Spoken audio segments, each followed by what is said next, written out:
Imagine staring at a computer screen that has just, well, it's completely frozen for the 5th time today. Oh, the absolute worst. Right.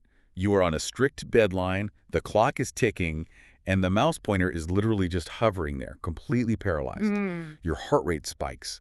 You feel that white-hot tension pooling in your shoulders. You desperately want to scream. But you can't. Exactly. You can't. Because how do you express that very human, very raw frustration without sounding like a complete maniac to your coworkers? Yeah, that's the real challenge. So today, we are doing a deep dive into decoding the secret social dance of complaining. Because if you're listening to this, you probably already have the basics of the English language down. Right, you're an intermediate learner, A2 to B2 level. Yeah, you know how to navigate a professional email, you can order a coffee, you can totally hold your own in a meeting. But stepping out of that sterile environment of textbook English and into the messy, emotional reality of the real world, well, that's a totally different game. Okay, let's unpack this. It really is arguably the most difficult transition a language learner makes. Because in a classroom, you are taught precision. Sure. You learn that if you experience the emotion of anger, you construct the sentence, I am very angry. Or perhaps, this situation is highly frustrating. Very robotic. Exactly. The vocabulary is treated like mathematics. But human emotion, particularly frustration, is incredibly nuanced. It's super messy. Very messy. If you drop a textbook phrase like, I am genuinely furious in the middle of a casual office setting just because the printer jammed. People begin to take a physical step back from you. Precisely. They're going to misinterpret your emotional baseline because direct clinical statements of anger in American culture, they often signal hostility. Like you're about to throw a chair through a window or something. Yeah, or a complete loss of emotional control. Using the right slang, the right idiomatic expressions actually softens that aggression. Oh, that makes sense. It allows you to participate in a shared cultural understanding. It's really a way of signaling to the people around you, I am deeply annoyed, but I'm still a safe, rational person to be around. So instead of throwing a rock through the glass, you're just gently tapping on the window to let everyone know you're stuck inside. I love that. Yes, exactly. Okay, that makes perfect sense. And to explore this, we aren't just going to look at a random list of phrases today. We're going to walk through the anatomy of a terrible, horrible, no-good day. The kind of day we all have. Oh, constantly. We're going to trace the escalation of frustration from the moment you leave your house and encounter the first minor annoyance, all the way to the end of the day when you're practically crawling into bed. We're looking at the specific tools native speakers use to navigate this escalating tension. Right. So let's start with the very first obstacle of our hypothetical terrible day. Okay, set the scene. You wake up, you feel optimistic, you have your coffee in a travel mug, and you get into your car. You merge onto the highway to head to the office, and immediately you hit a wall of red brake lights. Ugh, the worst feeling. It is a parking lot. It stretches for miles. The traffic isn't just heady, it is entirely gridlocked. Now, you aren't trying to solve the traffic, right? No, you can't fix it. You're just suddenly violently confronted by an overwhelming absurdity.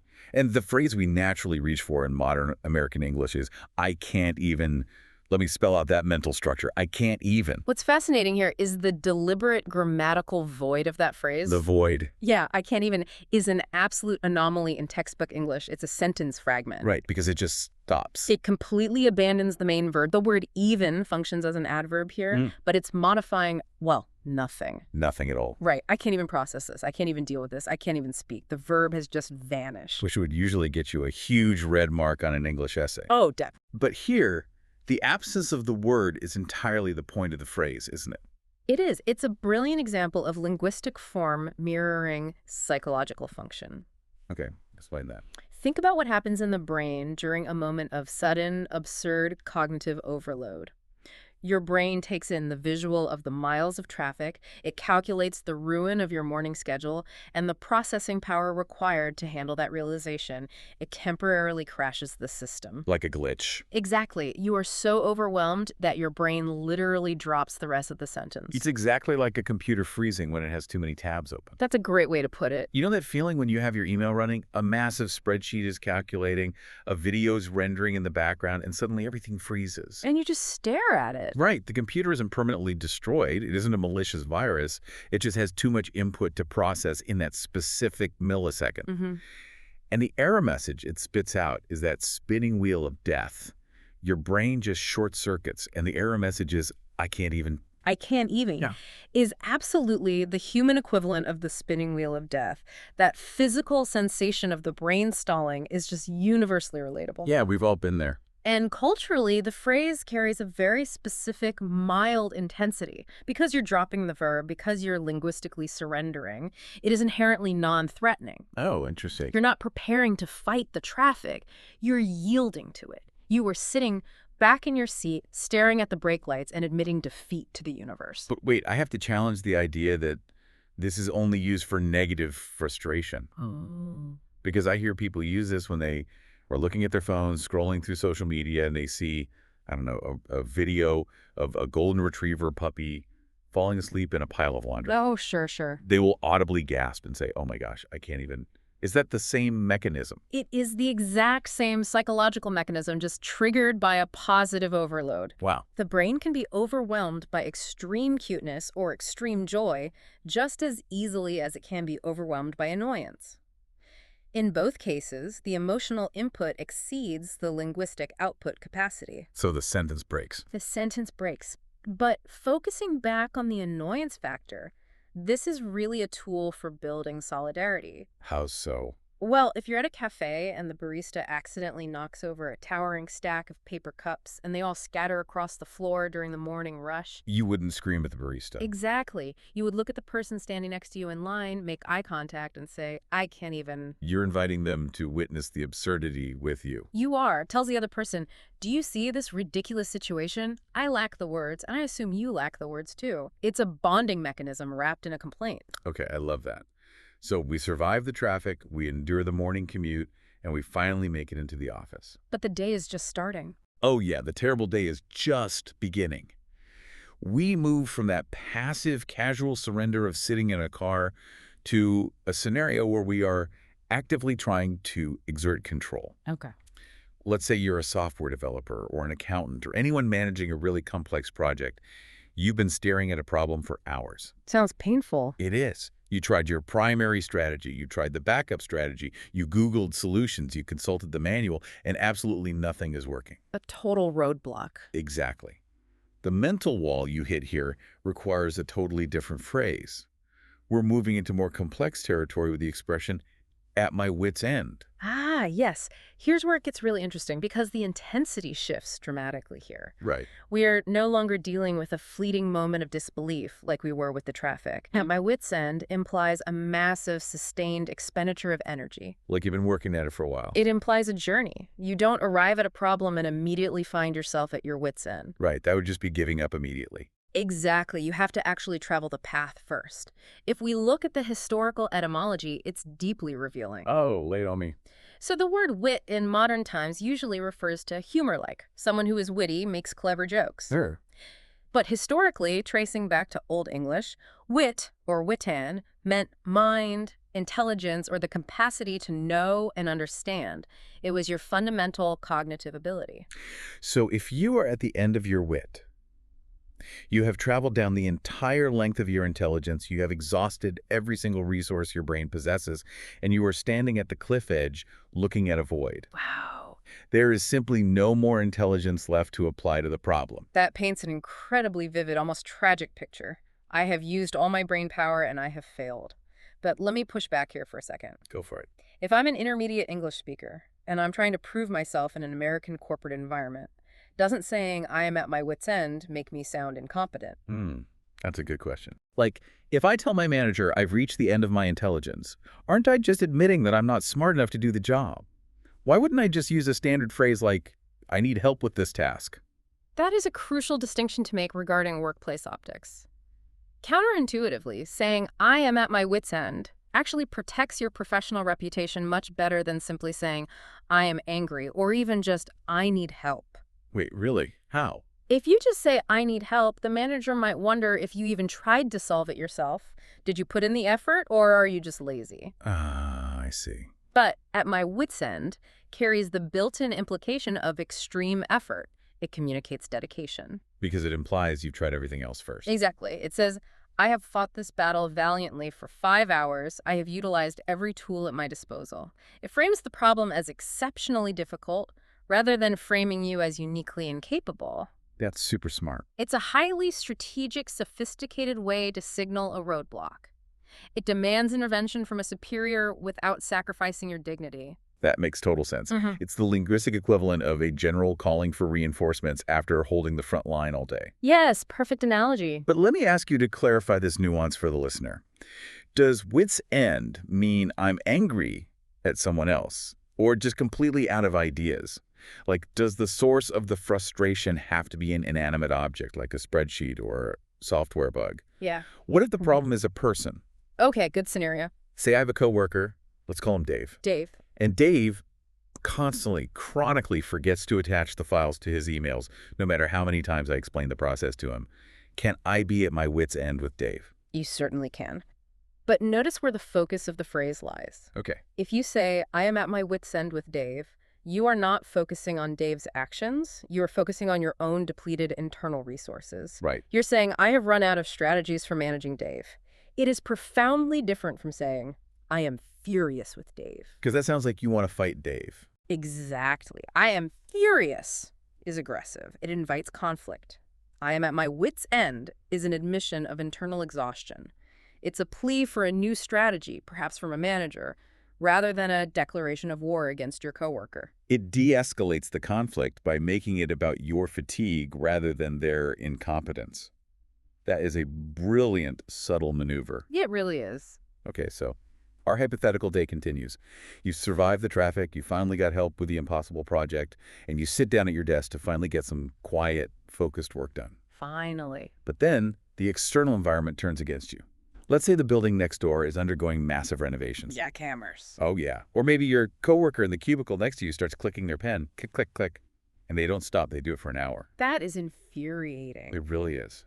This brings us to a completely different flavor of frustration. It isn't a puzzle you're trying to solve. It's an invasion of your peace. And the phrase native speakers use here is drive someone up the wall. Now we are dealing with chronic, relentless agitation. If we connect this to the bigger picture, the operative concept here is continuity. Continuity. Yes, this phrase is utterly useless for a sudden, solitary event. If a waiter drops a tray of glasses and they shatter loudly in our restaurant, it's startling, it's annoying. But it doesn't drive you up the wall. Right, because it's over in a second. The human nervous system processes acute stress very differently than chronic stress. Oh, that makes sense. A sudden loud noise triggers a brief spike in adrenaline and then you recover. But a continuous low-level annoyance like a dripping faucet, a car alarm that won't turn off, or a coworker whistling the same off-key tune for 3 hours. That sounds like torture.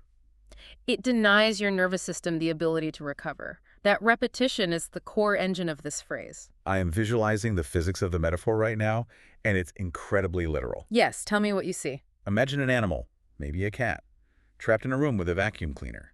As the annoyance gets closer and closer, the cat runs out of horizontal floor space. The only place left to retreat to escape the relentless noise is vertically. I literally picture a cartoon character scrambling up the wallpaper, sticking to the ceiling with suction cups, just to put maximum physical distance between themselves and the source of the agitation. That visual is exactly how intermediate language learners should approach idiomatic vocabulary. Really? Absolutely. Do not just memorize the words drive up the and wall in a vacuum. The brain discards abstract lists. Right, it's too dry. But if you anchor the vocabulary to that vivid, almost ridiculous mental image of a frantic cartoon character clinging to the ceiling to escape a dripping faucet, the phrase embeds itself in your long-term memory. Because it's so visceral. Yes, the phrase works because the physical sensation of feeling cornered by a sound is universal. It really is. It feels like the noise is a physical object pushing against you. But let me ask you about the mechanics of using it. In our source notes, the example is, that loud construction noise outside is driving me up the wall. It's straightforward. But how flexible is this phrase? Can this be used for people or just things like construction noise? Oh, it works perfectly well for people too, like a roommate's bad habit, for instance. Okay, what about in a professional context? Like, is it too informal? If I'm in a meeting with a client and the air conditioning is making a terrible rattling sound, can I say, this AC is driving me up the wall? It walks a very fine line. It is generally considered conversational and casual. Okay. Using it with a client you know well, in a moment of shared commiseration over the broken AC, can actually build rapport. It shows you're human and relatable. Right. However, you would not use it in a formal presentation, and you certainly wouldn't use it to describe a core aspect of your job. If you tell your boss, these weekly reports are driving me up the wall, it sounds immature. I see. It sounds like you lack the resilience to handle routine tasks. That makes perfect sense. It's reserved for external, uncontrollable irritants. It's the acoustic or behavioral equivalent of a mosquito buzzing in your ear in the dark. Yes. You can't see it, you can't easily stop it, and the anticipation of the next buzz is what creates the madness. And that anticipation is what eventually forces a reaction, because human beings cannot stay clinging to the ceiling forever. Gravity, both physical and emotional, eventually pulls you down. Which brings us to the tipping point of our terrible day. You have been pushed, prodded, and driven up the wall. The continuous pressure doesn't stop. And then what happens? Eventually, your tolerance tank hits absolute zero. The frustration metastasizes from a feeling you're just enduring into a boundary you absolutely must enforce. Yes. You transition to our fourth phrase, fed up with. This is a significant escalation in our narrative. We are moving from the experience of annoyance to the active enforcement of a limit. Setting a hard boundary. Exactly. When you are fed up, you are no longer just venting to the person next to you. You are announcing that a systemic change must occur because your capacity to absorb the negative stimulus is completely gone. Let's dissect the visceral nature of this metaphor. Fed up. To be fed until you are up to your neck? It's quite graphic when you think about it. It is. It paints this incredibly vivid picture of force feeding. It's as if life, or your boss, or a bad situation has been forcing you to eat spoonful after spoonful of something totally unpalatable. Right. You take the weekend overtime, you take the disrespect, you take the extra workload, you swallow it to keep the peace. But the human stomach only has so much volume. Eventually, you are physically full. The food has reached your throat. You cannot physically or mechanically swallow one more bite. This raises an important question about how native speakers use this phrase. The physical sensation of being gorged, of being bloated to the point of nausea, maps perfectly onto the emotional sensation of prolonged exploitation or frustration. Yeah, that makes sense. And what is vital for a learner to understand is the timeline implied by the phrase. You cannot be fed up instantaneously. Right. If I walk into a restaurant for the first time and the waiter is immediately rude to me, I can't say I am fed up with this waiter. You cannot. Because there's no history. There is no accumulation of spoonfuls. You might say you are angry or appalled or annoyed. But not fed up. No, fed up requires a history of endurance. It implies that you have been patient. It implies that you gave the situation multiple chances to improve, and only now, after a long period of suffering and silence, have you reached your absolute limit. The example from our source material is the perfect illustration of this accumulation. I am completely fed up with working overtime every single weekend. Yes. The key phrase there is every single. It wasn't an emergency push for 1 week. It was a chronic failure of management that resulted in a relentless, week after week boundary violation. It's incredibly relatable for adults globally. Oh, absolutely. But I have a serious question about the application of this phrase for our listener's sake. So what does this all mean for our listener? If they use fed up at work, is it too aggressive? Wouldn't that instantly ruin the professional relationship? It sounds like an ultimatum. It is the verbal equivalent of putting your hand up and saying, stop. And because of that, it must be wielded with extreme caution in hierarchical relationships. Okay, good to know. If you say directly to your manager, I am fed up with this schedule, you are indeed drawing a line in the sand.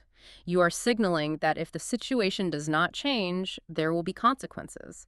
Perhaps your resignation, perhaps a formal complaint. It's very firm. It is firm, Yeah. and it does not leave much room for negotiation, so it is powerful, which makes it dangerous if used carelessly. So how should a learner use it then? Its real utility in daily life is in horizontal relationships, venting to a colleague, a friend, or a partner. Ah, I see. If you look at your coworker and say, I am so fed up with management expecting us to work weekends, it is a highly culturally acceptable way to express deep systemic frustration. He's mature. Yes, it isn't a tantrum. It is a clear articulation of a broken system. And from a grammatical standpoint, notice the protective shield of the preposition with. Tell me more about that. You are fed up with something. Yeah. The preposition directs the force of the frustration outward. usually toward a situation or a system, rather than acting as a direct attack on a person's character. Okay, I follow. Even if you say, I am fed up with John, the implication is, I am fed up with John's behavior. It keeps the complaint focused on the actionable issue rather than dissolving into pure, unbridled rage. It's a surgical strike of frustration rather than a carpet bomb. I love that distinction. Okay, let's take a breath and look at the wreckage of our hypothetical day. You started by staring at endless traffic and completely losing your ability to form a sentence. I can't even. You got to work, exhausted your entire intellectual capacity on a broken project, and stared into the void at my wit's end. Right. You tried to recover, but the continuous, relentless construction noise pushed you onto the ceiling, driving me up the wall. Yes. Finally, your boss asked you to work yet another weekend, the spoon reached your throat, and you set a hard boundary fed up with. That is a staggering amount of emotional labor for one day. It is. And it brings us to the inevitable conclusion of this cycle. After dealing with endless traffic, fixing bugs for 5 hours, loud construction, and working overtime, what is the resulting state of being? Total exhaustion. Total exhaustion. When the adrenaline fades, when the boundaries have been set, when the traffic is finally behind you, you aren't angry anymore. You aren't panicked. You are just hollow. You are entirely depleted. Which brings us to our fifth and final phrase. Yes, a concept that perfectly encapsulates the modern condition. Social battery is drained. This is perhaps the most fascinating phrase on our list from a sociological perspective. To define it simply, it is the feeling of being mentally exhausted from interacting with people and needing solitary time to recharge. Yeah. But to really understand its power, we have to look at the history of the metaphors we use to describe the human brain. Right, because we haven't always talked about ourselves like we're electronics. Exactly. During the Industrial Revolution, the dominant technology was steam power. And so the metaphors for human emotion became steam-based. Oh, like blowing off steam. Yes. If you were angry, you needed to blow off steam. If the pressure was too high, you might blow your top like a kettle. The brain was a mechanical pressure cooker. That makes a lot of sense. Then, in the mid-20th century, the computer arrived. Suddenly, the brain was a processor. You couldn't process something. You needed to download information. Which brings us back to I can't even and the freezing computer tabs we talked about earlier. Precisely. But in the last decade, with the absolute ubiquity of smartphones, the dominant anxiety of modern life isn't pressure and it isn't processing speed, it's power supply. Oh, wow. It is the sheer terror of looking at your screen and seeing a tiny red icon indicating you have 3% battery left. The phrase social battery maps this modern technological anxiety onto human extroversion. I just marvel at that technology metaphor. Mm. We literally talk about our human brains like we are smartphones that need to be plugged into the wall. It's so visual. Everyone knows that specific panic of a dying phone. Right. But how did this term become so explosive in everyday conversation, especially among millennials and Gen Z? It gained traction because it offered a solution to a massive cultural problem. Historically, American culture has heavily favored extroversion. Oh, absolutely. The ideal employee, the ideal friend, was someone who was always on, always outgoing, always ready to network or socialize. To admit that you were tired of people or that you wanted to leave a party early just to sit in silence was often interpreted as antisocial, rude, or even depressed. Yeah, if you try to leave a gathering, people immediately interrogate you. What's wrong? Are you not having fun? Did someone offend you? The pressure to justify your departure is immense. And that is where the social battery metaphor acts as a brilliant linguistic shield. It externalizes the blame. How so? If you look at the example from our notes, it was a fun party, but after 3 hours, my social battery is totally drained. Look at the architecture of that sentence. It starts with a compliment. It was a fun party. Exactly. It validates the host. It reassures the people around you that they are enjoyable company. But then it introduces the mechanical failure. By blaming an internal invisible battery. Yes. You remove the personal insult. You are not saying, you people are boring me. You are not saying, I find this conversation tedious. You are simply stating a biological, mechanical fact. Your equipment has run out of power. It's the ultimate non-aggressive exit strategy. It is brilliant. It's not you, it's my hardware. And the beauty of it is that everyone instantly accepts it because we all understand how batteries work. Mm-hmm. We know that different apps drain a phone's battery at different rates. Watching a high-definition video drains it faster than reading a text document. In the human realm, a quiet coffee with your best friend might drain your battery very slowly. You could do it all day. But a loud, chaotic networking event in a room full of strangers where you have to constantly perform, that might drain your battery in 45 minutes. And think about this from the perspective of the language learner, too. This is paramount for you listening. Oh, yeah. The cognitive load required to operate in a second language is staggering. Your brain is not just participating in the conversation, it's simultaneously running a complex translation software in the background. Which takes up a lot of RAM, to use our computer metaphor. Precisely. You are listening for tone, you are scanning your vocabulary memory banks, you are consciously monitoring your pronunciation, all while trying to appear natural. So an English learner's social battery is inherently draining twice as fast as a native speaker's in the exact same environment. Easily. The mental fatigue is real, biological, and measurable. And historically, learners might feel ashamed of that fatigue. They might think they are failing. Having access to a trendy, culturally validated phrase like, "my social battery is drained," gives them permission to rest. It allows an intermediate learner to elegantly and politely excuse themselves from an overwhelming English-speaking environment without feeling like they have failed socially. It's a phrase of deep self-compassion. It truly is. I think that is the most powerful takeaway here. Yeah. These phrases aren't just about sounding cool or fitting in. They are functional tools for survival in a complex linguistic landscape. Absolutely. Let's do a quick summary, a final sweep of the territory we covered today for you, the listener. We started with the casual, paralyzing moments where the brain just refuses to supply a verb, I can't even. Surrender. Then we navigated the intellectual dead ends, the dramatic exhaustion of trying and failing to solve a problem at my wit's end. Effort expended. Then we physically pictured ourselves climbing the walls to escape continuous, relentless external irritation, driving me up the wall. Agitation. We felt the absolute fullness of the situation we could no longer tolerate, reaching a hard boundary, fed up with. Boundary setting. And finally, we acknowledged the modern reality of our depleting energy reserves, graciously unplugging from the world, social battery drained. It is a remarkable progression. It covers surrender, effort, agitation, boundary setting, and finally, retreat. It really is a complete toolkit for the human experience. And for you, our listener, mastering these 5 phrases is a massive leap forward, It will instantly make your English sound more natural. more expressive and culturally attuned to American communication styles. You are no longer confined to the rigid robotic declarations of the classroom. You don't have to just say, I am angry. You have the nuance to complain gracefully. Yes. You have the cultural fluency to set boundaries politely and to express exhaustion with a modern flair.